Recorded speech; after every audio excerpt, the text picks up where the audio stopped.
faculty of Northwood Wood University, Hillsdale College, Ave Maria College, and Thomas More College, at which he taught courses in economics, history, ethics, and philosophy. He's currently an adjunct professor at the University of Detroit Mercy and Macomb Community College.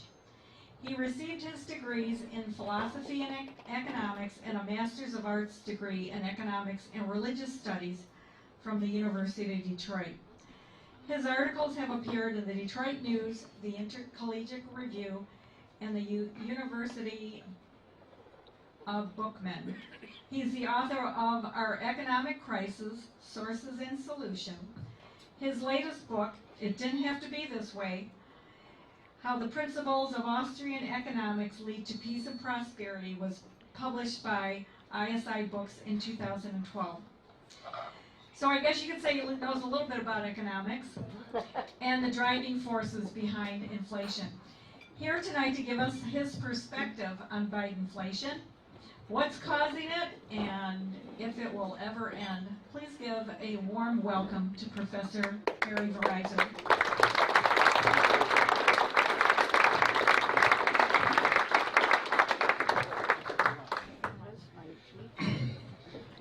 See, I guess you can all see the presentation, so now, can I signal you to change slides? Yeah.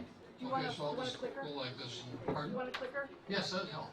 Give me just a second. I started actually the same Want me to place record for you? that Reverend Newell? Read it. Rivers, and I agree with all of what he said. I started 60 years ago too, and I've watched what's happened in 60 years, and what he said is absolutely true. Christianity is the foundation Amen. of our civilization, and we have been engaging in absurdities for 60 years. And so what you're seeing in the economy is the economic reflection of abandoning those principles. So I want to go through it tonight. I appreciate all of you coming out for an economics professor. I can tell you what's happening is that every place I go, they say, what do you do? I'm an economist. What should we do? What should we do? You know? I said, I wish you had asked me that about 3 or 4 months ago.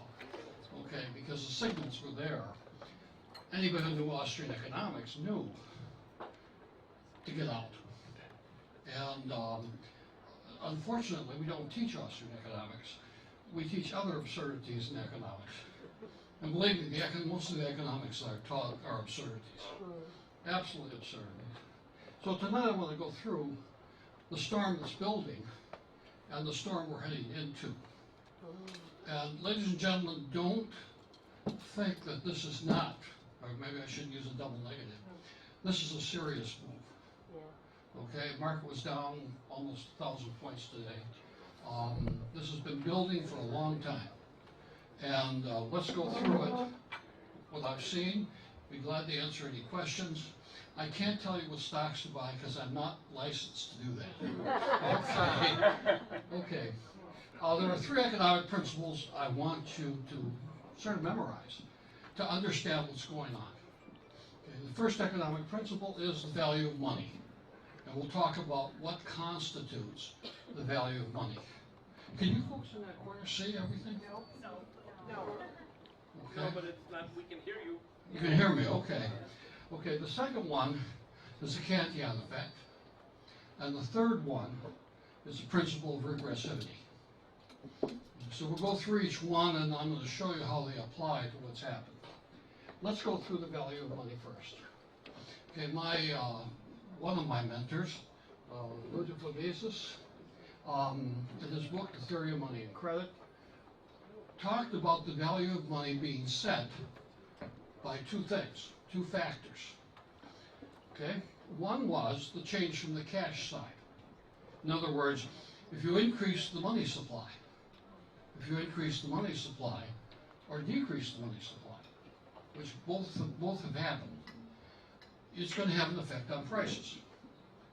The other one is the effect from the goods side. And we'll talk about that tonight too. because this administration has bumbled into a mess that's incredible from the good side. Okay? So let's just go through it in a bit. Okay, this is Mises, The Theory of Money and Credit. It's a rather complicated book. For those of you who are in investments or whatever else, or if you enjoy reading, it's available from Liberty Press, and it really explains it. It was written in 1912. Okay? Now Mises, remember, he was just a young man and wrote the book, and it was the standard book explaining money and credit. And Mises lived through World War I, which to me is the mother disaster of everything that's happened in this century.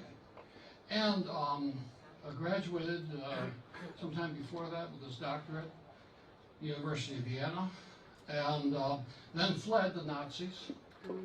Okay, he wrote a book on socialism, also an extremely good book, and fled the Nazis.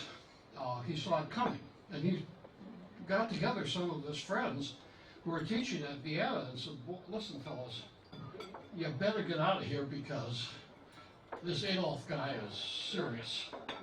This is not just a passing fad. And he got to Switzerland and escaped from Spain, and then escaped to the United States. The Nazis actually seized his library. Then the Russians got the library. And the library, the papers, were sitting in Moscow and were discovered with the help of the former Russian president, who opened everything up and found his works. Okay? Now, an increase in, I guess I can walk around so I can do this. An increase in cash, in other words, the Federal Reserve starts pumping money into the economy. What's going to happen is, if the money supply increases faster than goods and services, prices are going to rise. On the good side, if there's an increase in goods over money, prices will fall. Now, what that sets up is a race. The economy is constantly going through a race. In essence, there's a race between productivity and the increase in the medium of exchange.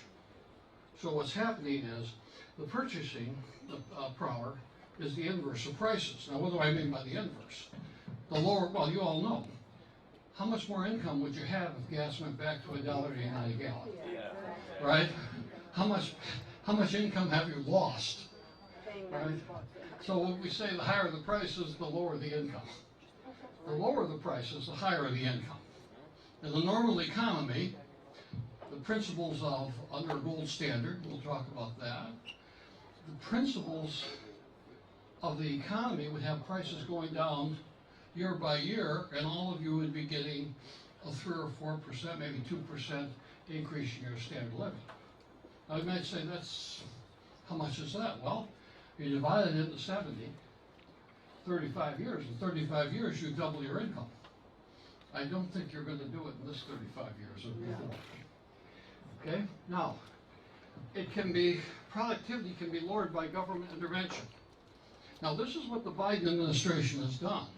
They have re-regulated the economy, which means prices are going to go up. I mean, they messed this whole thing with energy up. Now, if you expect the Fed to be able to tighten the economy with those increased costs, the Fed has got to really tighten because he's already messed up the good side of the economy. Okay? That's a real mess. Okay, now, if you have the development of technology and you have increasing economic efficiency, prices come down, and of course, you enjoy a standard of living. So we go on, increase productivity, as we increase it, tends to lower prices, increase medium of exchange, more money, tends to raise prices. Okay, this was the purchasing power of the US dollar under gold. Now, we measure the gold standard being broken by the establishment of the Fed. Yeah. You have to understand, the Federal Reserve is what ended the gold standard. Nixon did it a little later. But the Federal Reserve has power to create the medium of exchange, increase the money supply. Now notice what's happened here. All of a sudden we have World War I. We come out, value goes back up because we go back on gold, and then what happens? The value of the dollar falls every year. Since, we say 1930, actually it went up in the 30s because of deflation, but then it went down. Okay? The increase in gold, you want to say, why is gold the golden rule? Gold increases about 3% a year. About half of that goes into jewelry. The other half is monetary gold. Okay, so gold is really increasing about 1, maybe 2% a year. All right? What happens with the GDP? The GDP increases about, over the long run, about 2% a year. Therefore, under a gold standard, you don't have inflation. Okay? This is the angle. Look at all the way gold standard, all the way up to 1921. Of course, we had the mess, World War I and the Depression. And believe me, in my book, I talk about how World War I caused the Depression. Okay? And then look what happens. Okay? All of a sudden, the consumer price index after gold, now remember gold, or around gold prices didn't rise. In fact, they fell a little bit every year. On the period of the gold standard, the average standard of living for the average person in the United States doubled and doubled again. In other words, the average American was living 4 times better in 1920 than they were living in 1820. Okay? Now, since we had the Reverend talk about Scripture, if you read the book of Revelations, Amen. okay, Revelations 21:15 talks about the measurement of the heavenly city, and what does the angel use to measure it? A golden rod. Okay? I remember seeing Bill Buckley debating Lou Lehrman, and Lehrman was explaining this to Buckley. And he says, Buckley said with that pencil, remember how he used the pencil, he said, no, that sounds providential. Okay? In other words, gold was put in there as the money. Okay, let's just go on a bit. Okay, now I want to talk about the Cantillon effect. Okay? The Cantillon effect. There was a guy. Now, Take a look at this. yeah, I got it. You're Okay. talking. Are you hearing me? Everybody here? Yeah. The Cantillon effect is one question: who gets the money first? Yeah. Now, if I were handing money out, I often ask my classes this. I said, if I had money and I was handing it out, and I handed it out a little bit each day, do you want to be first in line or last in line? You want to be first in line because you. No. Is it working? You're fine. Just go ahead. Okay. The price is not rising, but she's still I'm not sure why we're recording.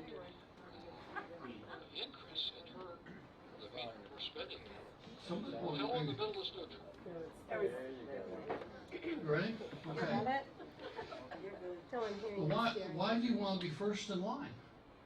Because you get the money before the prices go up. You get tomorrow's raise at yesterday's prices. Okay? Now this explains another thing that's happening in our economy. Since 1971, All right. and 72, those 2 awful years, the average American working man has gotten almost 0 increase in real wages. We have had no increase in real wages since 1971. Okay? This is the Cantillon effect. He was a Frenchman, a massive crook, by the way. Okay? He engaged in fiat money inflation in France under the kingship of Louis XIV. Wrecked the French economy, but made off with a pile of money. And his thing was, as Cantillon said, Cantillon effect is the person who receives the money first has an unfair advantage because they get the money first. And I'm going to explain to you why there's been no increase in the average working man's salary. And they're head over heels in debt. Okay? I have some cartoons, and this one says, "What do you mean prices have gone up since I got in line?" Yeah. I have a friend of mine who, and inflation is like a magnet. In other words, if we were playing Monopoly, and you could print the money, and I could not, you're going to end up owning the whole store. And this is exactly what's happening in our economy, and has been happening, with the transfer of wealth from the working, I said, middle class, and the poor, to Wall Street. And I'm not a guy who's against capitalism. I teach the free markets. But I'm just telling you, and I will say this, there is no such thing as a free market without a gold standard. This shows you not all prices are affected to the same extent. Okay? Redistribution effects follow. The consumption investment ratio is changed. Okay? The amount of capital has different value. Money is not neutral. Now, the way I explained it to my class, I said if all of you showed up and I gave you a glass of scotch, and I said, I want you to drink it before you leave. Now, probably none of you or myself could leave the room. Scotch is not neutral. Water is. If you drank a glass of water, you'll be able to leave, there's no problem.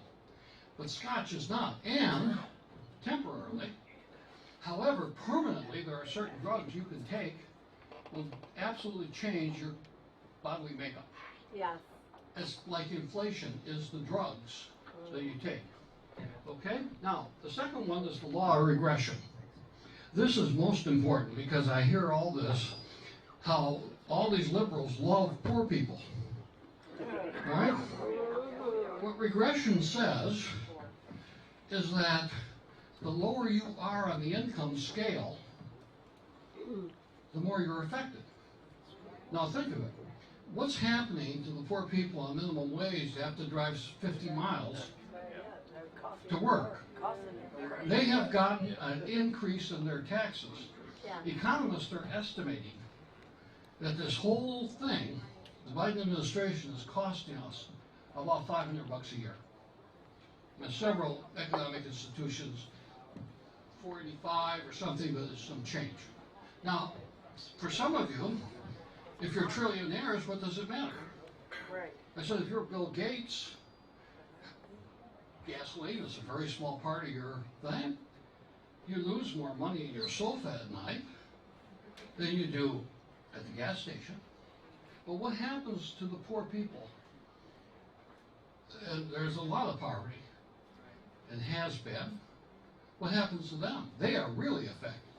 And for them, it may mean, we don't have to have as much food. Or we have to cut out a whole bunch of things. Okay? And that's the principle of regression. Any economic activity by the government affects the poorest first, and then as you go up the scale. Yep. That's the principle of regression. Okay, let's go through it. Price inflation puts a squeeze on the bottom 20. In other words, this is us down here. Okay? This is the upper strata of our society. We can see over the period of time, during that time, we have been squeezed. Okay? Americans can't keep touch with tuition. Now look, I graduated from college in the 60s, did my master's and other than that later. I never took out a student loan. There was no such thing as student loans. Okay? We paid it off in cash. And we could get married, we could start families, as we were starting from a very, very good grounding. I have students today tell me that they're $50,000 to $100,000 in debt. One fellow is a lawyer. He says, I can't send my son to law school. It's 50 grand a year. He said he can never make the money to cover that. Okay, now I'm going to show you why that is. Okay, this is what people spend, the lower 20% spend their money on. Okay? Okay, now, 40% of it's going for housing. You raise rents, you're going to take a real wallop on somebody, right? At the lower level. Okay, 16.5% is on transportation. We've got 16% on food. The rest is on health care, medical care, and other items. So when you start raising those prices, these are the folks who are going to get hurt. Could you define the bottom 20% in dollars? How many? Yeah, you dollars? could probably say someone earning under about 35,000. Wow. Okay, it's most of us. That was $500 a month, correct? Yes. Yeah, so it's into the 5 or 6 grand. a 6 year. grand, right. Yeah. It's costing. Okay, so they're hitting them now. This came out. This is from Bureau of Labor Statistics. The Rand Corporation came out with exactly the same thing. This is 1971. Something happened in the 1970s. The wages of producing workers were what? Steady. Okay? What happened to productivity? Productivity went up. Prices should have fallen because productivity was increasing faster than the money supply, if it were gold. So what you're looking at here, Rand Corporation, Bureau of Labor Statistics, are realizing this is part of a major problem. Now this is 50 years. I started with 60 years. I didn't ever know I was going to come here all of you. But anyway, it's because I remember what was happening in the 60s. Okay? Now, what's happened? Progressive Democrat, Yeah. Lyndon Baines Johnson,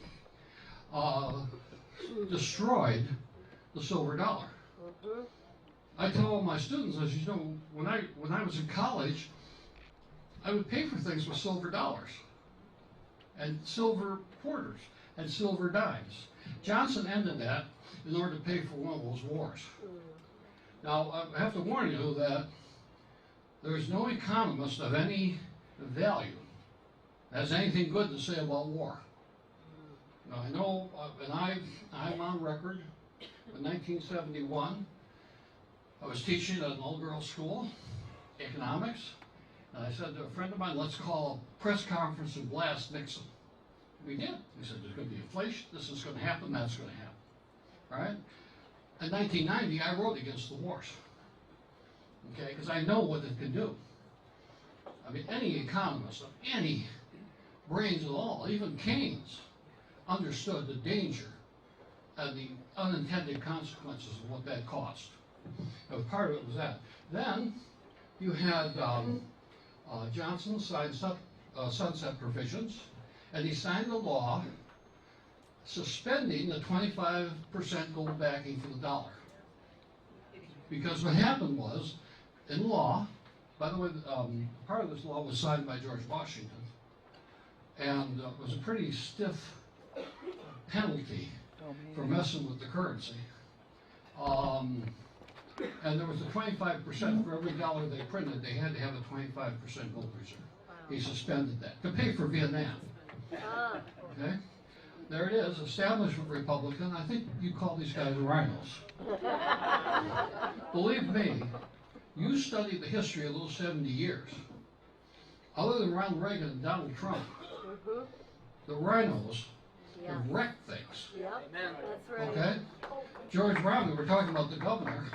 That rhino Yeah. wrecked Michigan by passing the income tax. Mhm. Okay, and his son objected. Trump wanted to appoint Judy Shelton, Mm. whose book is superb on the dollar, was for the gold standard. Trump wanted to appoint her to the Federal Reserve. Yeah. Romney, the governor of Utah, Yep. opposed it. Okay? So Romney's got a real history in my category. Okay, welcome to the economics of inflation. I got this from that movie, It's Only a Paper Moon Over a Cardboard Sky. Okay? Now what's happened is, when you removed the gold backing, all of a sudden you removed the guardrails on the highway. You know, I've seen it in my own teaching of students over about 50 years. And kids who get massive amounts of money in trust funds, earned by their grandfather normally, okay? They spend it like crazy. It's the prodigal son all over again. Yeah. It's the prodigal son all over again. And what did we do? We were the prodigal son, and what did we spend it on? Okay? We allowed, because we could print the money, why worry about it, right? Wars, entitlement, vote buying programs, and today the federal government only collects half of what they spend. Where is the other half?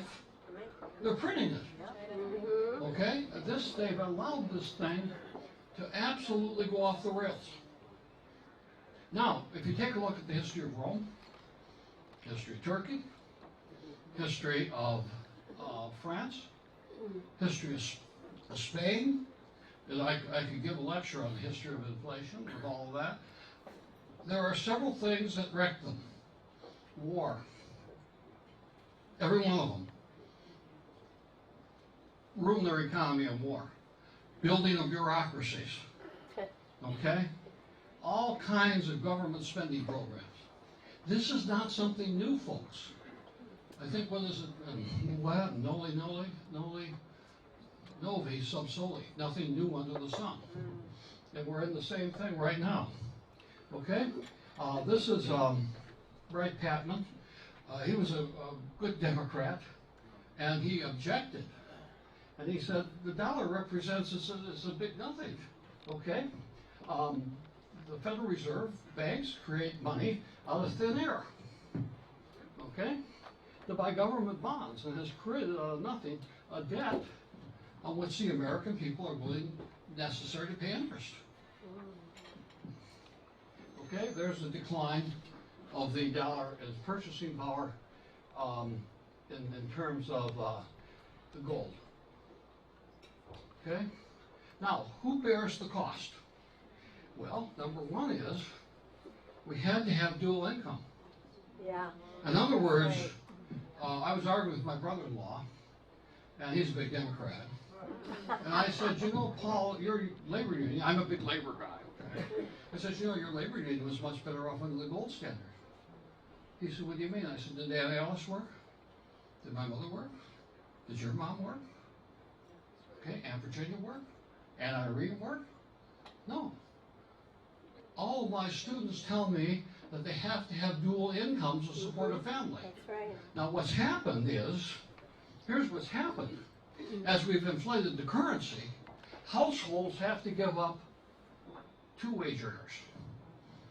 Two wage earners now. Now think of it, those of you maybe my age or whatever, think of how that changed. It changed society. Yes. Okay? Changed society. Okay? This is Fred. That's the Federal Reserve itself. Talking about the fall from 1960. Okay, you see the wages went up after the tricks did what he had to do, and you can see what happened to the amount of wages the average wage earner took home. Okay, this is the gold prevents debt. Now here's what's happened, folks. And they actually advertise this on the radio, on TV. Now I have to tell you, I don't have a TV. I have not had one for about 55 years. And I would advise you, if you have one, to throw it out. Okay? I think it's the tabernacle of Satan in your house. All right? Because it just lies. But what they're saying, what I caught a little bit is, oh, well, people are going into debt on their credit cards to make up for inflation. In other words, words, in order to have their standard of living, what they've done is max out their credit cards. That's right. Okay? What these youngsters have done. And I have one a good friend of mine, he was one of my students, he was working at the bank, and the bank wanted him to pressure college students to take credit cards, knowing if they miss a payment, it isn't 5%, it's 30%. You can't get out of that debt if you're a young person. Okay? This is what's happened. Now this is by Real Investment Advice, and they're very accurate. Notice here, this is 1970. Okay? This is 1971. The green represents the assets that the average person had to pay debt. It was all green, right? What's happened to our ability to have assets to pay debt? Iceberg. This drops to about 1990, and then an enormous increase in debt. Okay? Women, by the way, have fared better than men.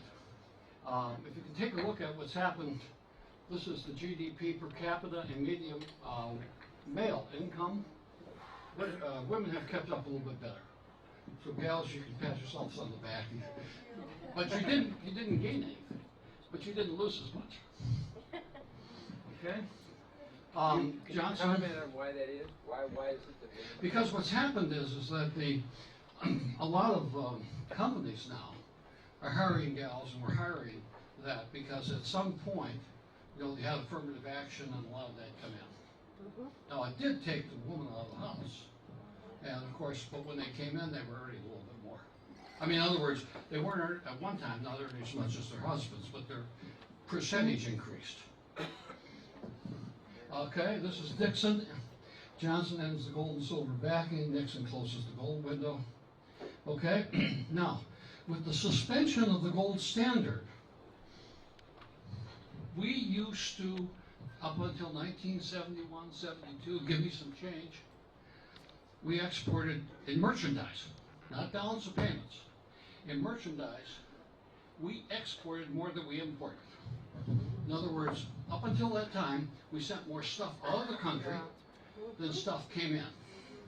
With the suspension of the gold standard, all of a sudden that switched. And suddenly we started running immense balance of payments problems. By the way, the Roman Empire, British Empire, the Turks, the Spanish, all did the same thing. There's this pattern. Okay? This is the dollar's loss of purchasing power when Nixon broke the gold standard. Okay? Now, if you wanted to check anything, because a lot of people ask, where do you get the statistics? Go to the Bureau of Labor Statistics inflation calculator, and you can type in a year, the years you want, and put in $100, and it will tell you. Now, in 1971, what cost $100 today costs 620. Well, this is a 2000, $627. Okay, so we've had the inflation of about, well, just about 600%, 6 times.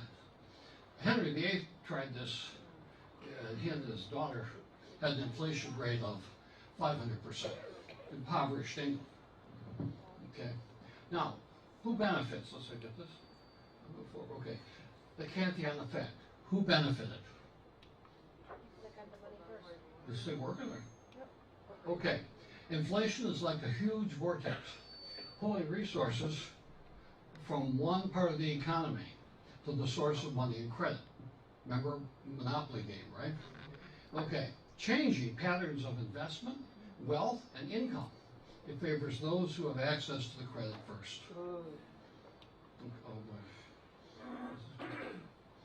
Oh, here it is.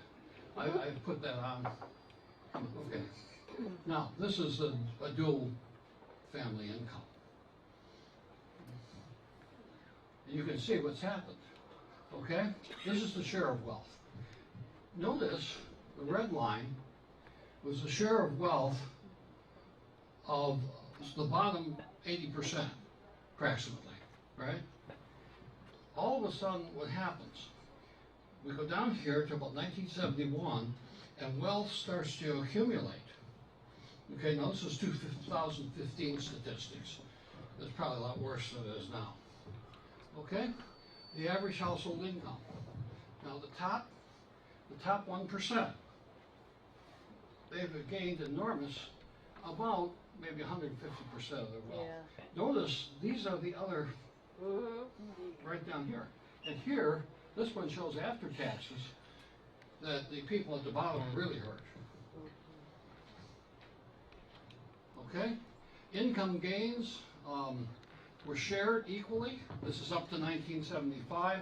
Everybody was increasing about the same, and then after Nixon broke it, you can see these people pulling away. Now, one of the things Eisenhower did, and there are some complaints about Eisenhower, but he only lost 2 boys in battle during this whole administration. Okay? Nobody has a record like that. But the other thing was, every one of these levels of income, every one, gained 30% increase in standard living during Eisenhower's administration. And he maintained the gold standard. Okay, so we know it can be done. Now this here shows you the differential in prices. I'm not going to move this thing because it's hard to manipulate, but notice what's happening. Where did the money go? Where did the money go? Well, first of all, somebody says technology works until you want it. There it is. Okay. Where'd the money go? Well, look what's happened to property. Because what happens? The banks get the money first, they lend the money out. So what happens, all this money flowing into the real estate sector pushes up prices. Okay? The next one, the shares in the stock market.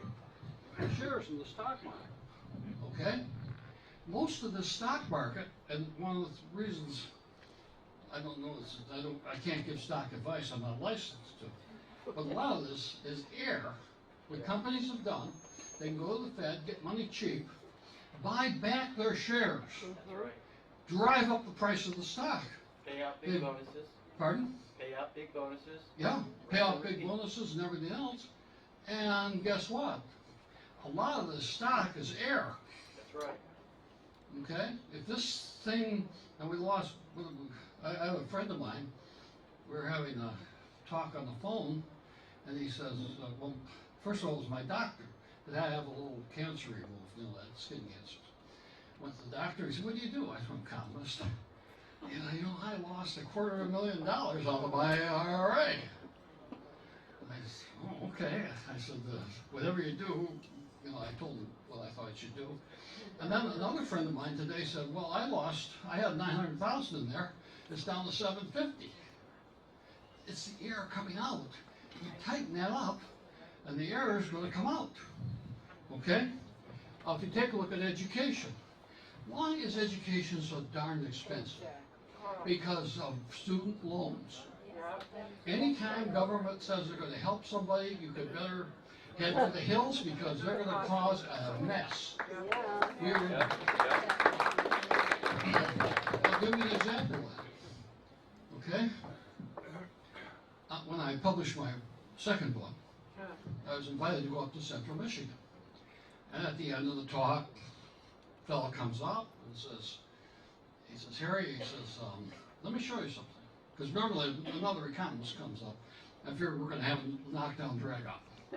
He said, 1971, Central Michigan, since then, said 42% more students. 42%, 41% and some change more faculty. How many bureaucrats? 636%. I go into my doctor's office, there's more people in there with paperwork than there are doctors treating people. We have become over-bureaucratized. Why? What's supported this? The inflation machine.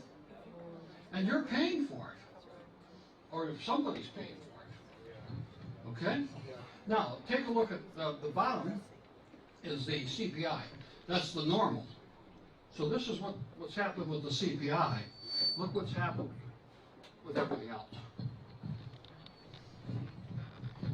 Somehow I'm getting close to a microphone. That's why it's doing that. Okay, this is medical care. Almost 50 or plus percent is paid for by government. So what's happening is the printing of money is forcing out medical care. And I said to my doctor, I said, what's happening? He said, we got more bureaucrats than we got anybody. Yeah. Okay? I've got other slides proving that. The inflation. Okay? Let's see if it'll work. Come on. Point the clicker at that computer. Oh, put it over here. Oh, okay. Let's see. Does that work? Come on. Okay. That's the college education index. Okay? Wow. Now, I had hoped to help most of my nieces and nephews through college. I couldn't even pay a semester today. I could have put a bunch of them through, which I did do under the gold standard and under other things. I was able to do that. Couldn't do it today. You know, when you start taking a look at college bills, then you look at the product they're getting. Okay, this is the buying of stock and lending of money. It says print money. All becomes clear. Okay, that's the Dow Jones. That's the industrial average, and it shows the increase in the amount of money borrowed to push that up. Now here's the danger. When that market starts to drop, there's a whole lot of people who borrowed money to buy that stock, and they're going to get margin calls. And this could multiply. This could multiply.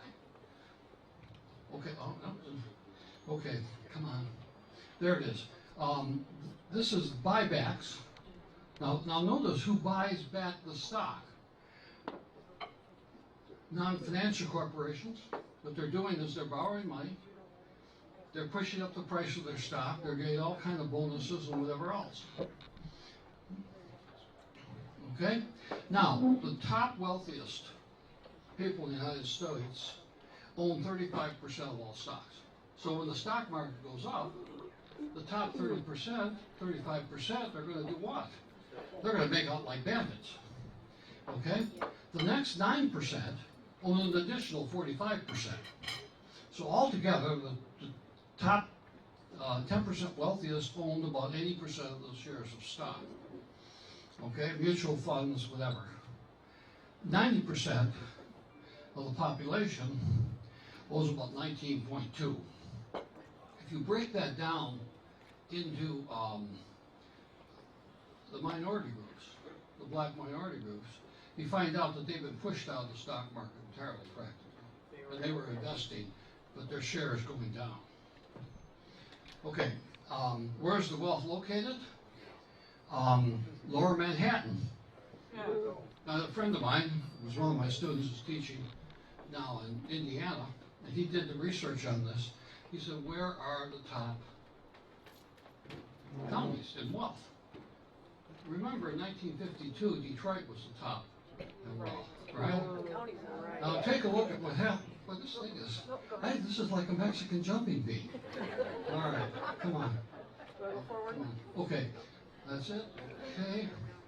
Okay, here we go. Come on. You can do it. Okay, that's it. Now, look at, now this is the wealth, okay, the wealthiest. Where's it located? Now, do you see any of those counties that produce anything? How come there isn't automobile manufacturers? How come there isn't factories doing things? What all this is all government. In other words, the government's printing up the money, and who's getting the money first? You drive down to Washington. When I went down there as a high school senior, we went on a trip. It was a sleepy old town. Now there's miles of McMansions.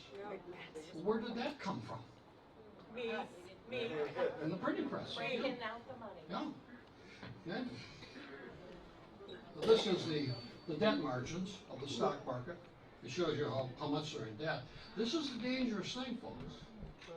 Because remember, you can lay off the employees, but you can't lay off the mortgage. In other words, you go into debt to buy stocks, and that stock collapses.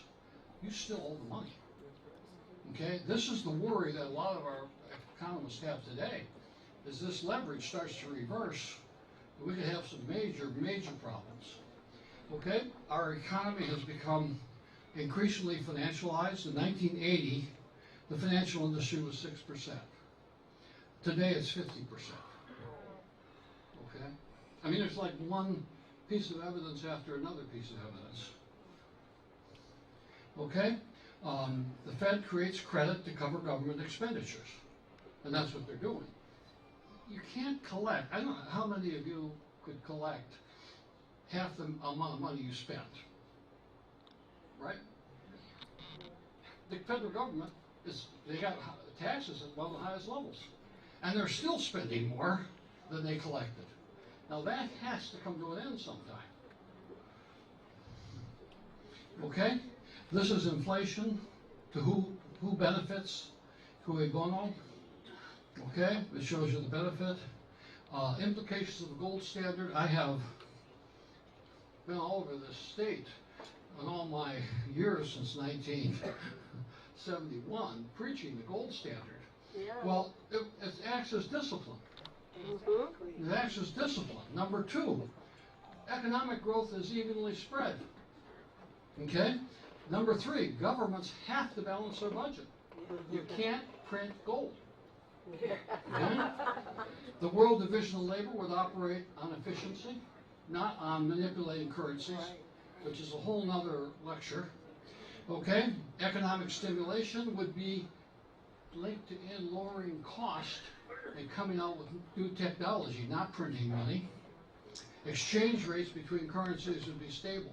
By the way, under the gold standard, there wasn't, you can go to the airport, there wasn't a thing there that said you got to change your dollar or your whatever for pound sterling or euros.